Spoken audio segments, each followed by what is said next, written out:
Assalamu alaikum.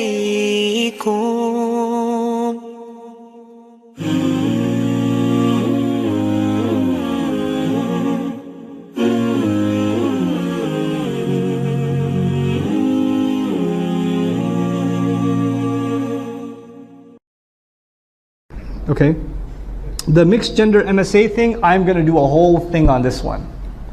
I'm going to do a whole program called Shame.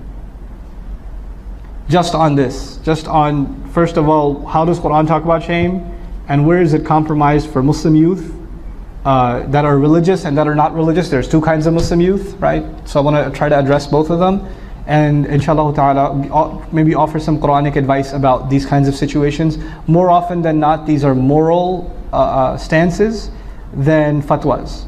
If you understand the moral guidelines and you can stick to them, you'll be fine. And if you don't understand them, you'll have problems. And here's just one moral guideline that I'm going to be sharing in the future. I'll just give it to you now.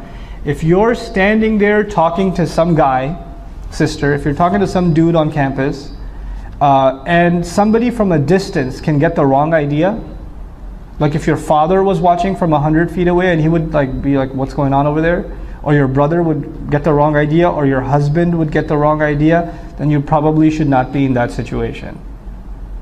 Okay, if it can be misinterpreted, then you shouldn't be in that situation. So that's kind of a litmus test sort of thing. As far as conversations are concerned, if you're completely comfortable having a conversation with a non-mahram in the same exact way if your father was standing there, and your tone wouldn't be any different, your body language wouldn't be any different, the words you use would be no different, then go ahead.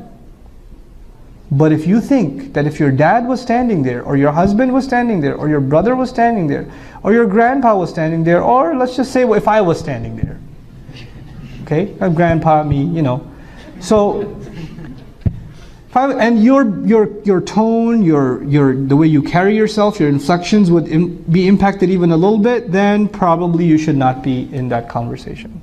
These are good, easy litmus tests. They're not a fatwa, they're just litmus tests. Because if you think I'm not doing anything wrong, then why are you changing your behavior if your dad's there? If it's not wrong, why are you so ashamed of it? Why are you so shocked by it? You see? So your inner conscience is telling you there's something up. But I won't go further in that one. That's a big one, though. I do respect that. That's a big problem. أمة الإسلام بشرى إننا نلمح فجرا في شباب قد أشادوا صحوة للدين كبرى.